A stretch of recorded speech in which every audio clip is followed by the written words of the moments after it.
thank you to both of you for coming on the show today. So I was wondering if you could start off by telling our listeners a little bit about this film and how it all started for you. Okay, so our film we're talking about today is called Single Mother by Choice, and it's a very unique film where we followed my wife's pregnancy over 9 months, and we made a fictional feature about a single mother who has a baby via in vitro fertilization and navigates the world of what became 2020 and COVID, which we didn't know when we started this film.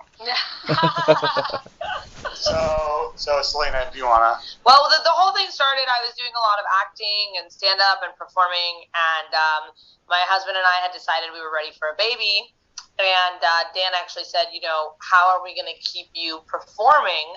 Because a lot of times when you're pregnant, it's very hard to get roles because your body's changing, and there's just a lot of stuff that kind of goes into being pregnant and being a performer. And Dan had this idea, like, what if we actually film something and use the pregnancy, and we did it once a month so that we kind of like boyhooded your pregnancy, and we captured it in real time, And I was like, that's a brilliant idea. Let's definitely do that. Obviously, when we had this idea, we never in a million years thought there would be a global pandemic, right in the middle of us filming it. But that's pretty much how it came about. That's how it came about. And the reason why we went for Single Mother by Choice is because Dan had worked at a IVF clinic, and he had interviewed a lot of people who have gone through this process. And I myself had always said I wanted to be a mother, more importantly than finding a partner. I'm very grateful I found a partner, but being a mother was kind of like really high on the priorities for me in my life, and so I just thought it was a really interesting kind of subject matter. It's a growing thing happening right now. It's actually an organization that's just been incredible, but more and more women are becoming single mothers by choice. Definitely. And Selina, did you chat to women who have chosen to be single mothers by choice and have been through this process? Yeah. So tell us a little bit about what that was like, sitting down to talk to them, and then how you were able to bring that into the character that you're playing. Well, I mean, everyone has such a different experience, right? So, and initially, when we initially conceptualized the idea, because a lot of the women who do this, they're not completely on their own. Right, so even though they're choosing to be a mother on their own, they have their own mother who's going to help them, or they have a sister who lives with them, or they have a gay best friend who's going to help them through the process. Like, most of them are not completely isolated, if that makes sense. Yeah. But there's so many different forms of how people go about doing this. Initially, we had conceptualized this movie as a woman who decides to do this on her own, and her roommate, who's her best friend, kind of says, let me do this with you. Like, granted, you'll be going through it, but let me be your support system while you go through it. And then what ended up happening with the global pandemic is we actually had to shift the narrative because we could no longer have her in the movie with me, because we actually had to protect me and the baby. Yep. Because the pandemic, it was like zombie apocalypse. Yeah, it was a zombie apocalypse phase of the pandemic. Yeah. And so we lost our entire crew. We had a crew of let me see, are we still connected? Yeah, we had a crew of 15, 20 people, and we lost that, and it was down to the two of us making this film. Making everything. So we had to rewrite the whole story. So Dan, at any stage when the pandemic curveball got thrown into the mix, did you think that that's it for the project, or were you instantly trying to think of ways to keep going?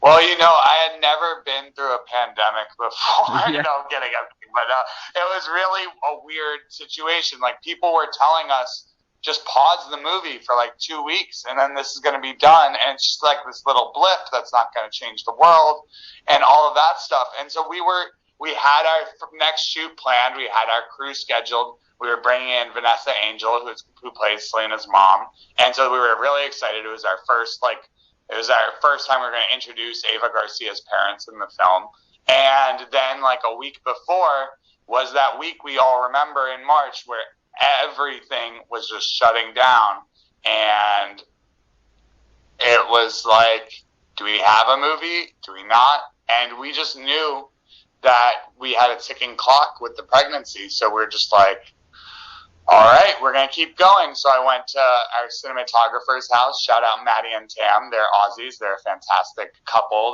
that do cinematography in LA. So I went to their house. We rented the camera from them for a couple of the next shoots. They taught me how to use it. We shot on the Blackmagic Pocket 6K, which was like ideal for this project. And so lucky that we shot on that camera, because there's no way we could have bought an Alexa, you know? So like, because of what Blackmagic has done to democratize filmmaking for content creators, we were able to keep going. Yeah. So it was just, so that's what we did. So Selina, did it actually help you with your performance to make it more natural by doing it at home and just having the two of you there filming it? Because that's one of the things that I've read about this film, is that it has such a natural feel to it. Was that something that you experienced while you were actually performing in the film? Yeah, so definitely, and I think more than that, you know, we took some things that were real about my pregnancy and recreated them.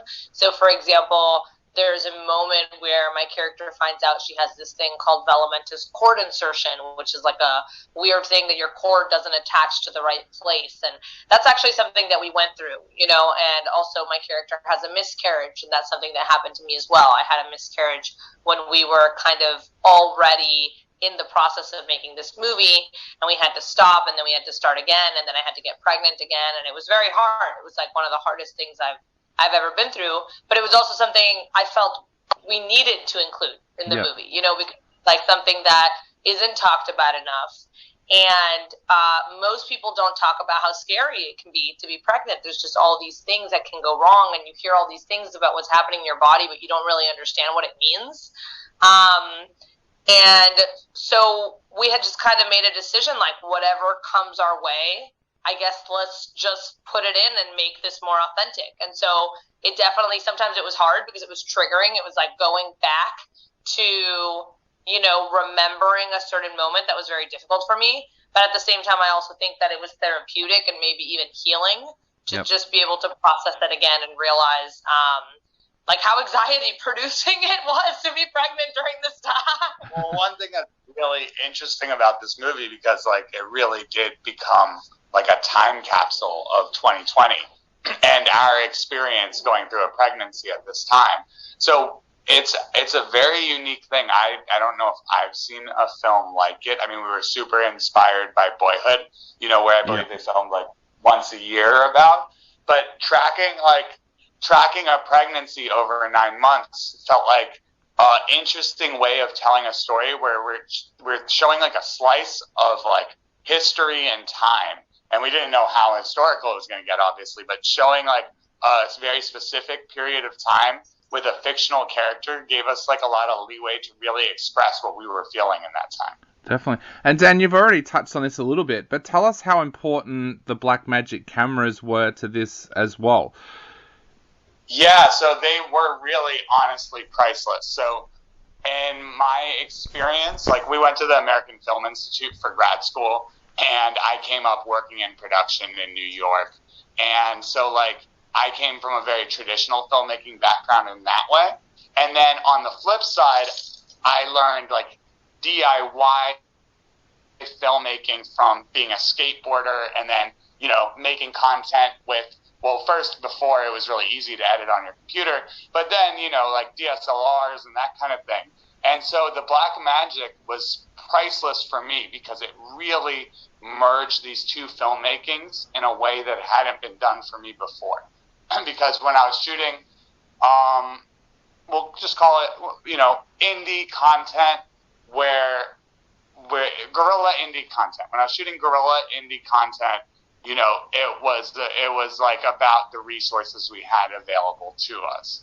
And having a Blackmagic camera is a cinema camera as opposed to a DSLR. So it really, like, the quality of the image and the leeway it gave us in post felt more like my experiences working on bigger budget productions. Yep. And as a result, this movie, out of necessity, because we lost our crew with COVID and stuff, merged these two types of filmmakings in a way where it's And, we managed to get it on HBO Max in the U.S. So it merged these two types of filmmaking in a way where, why do you have to follow all the rules? Making movies isn't about following the rules. Making movies is about creating a type of art, and both of these ways are very valid, and finding a marriage of the two of them is very empowering in this day and age of filmmaking. Yeah, and how easy are the cameras to use? Because I'm hearing that these are the kinds of cameras that young filmmakers with minimal experience can go out and use, and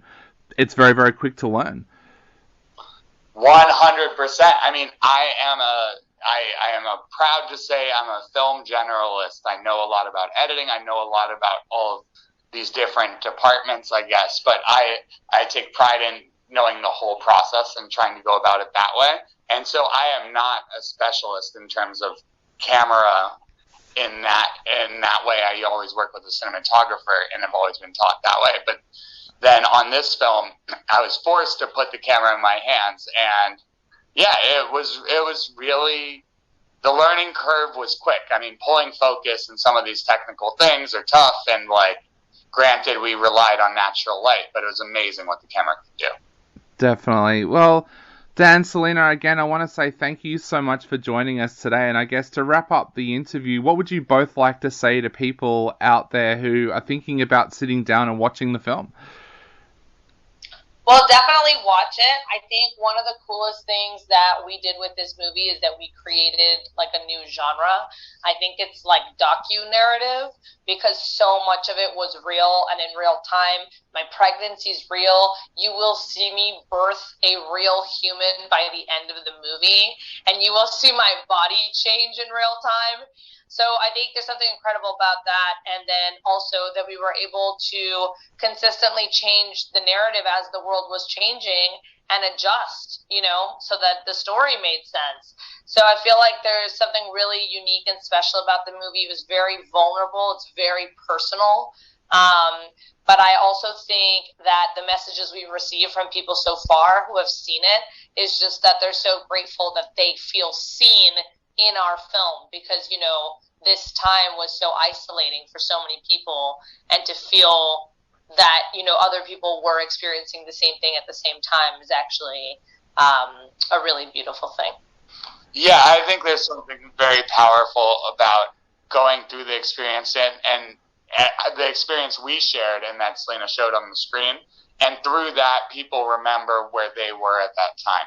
So there's something about it as a time capsule of 2020 that allows you to process, and there's something empowering about a single mother trying to rise above all of these obstacles, and in the end, winding up with her sweet baby. So, well, not a spoiler alert, it works out. But Definitely. Well, guys, thank you so much for taking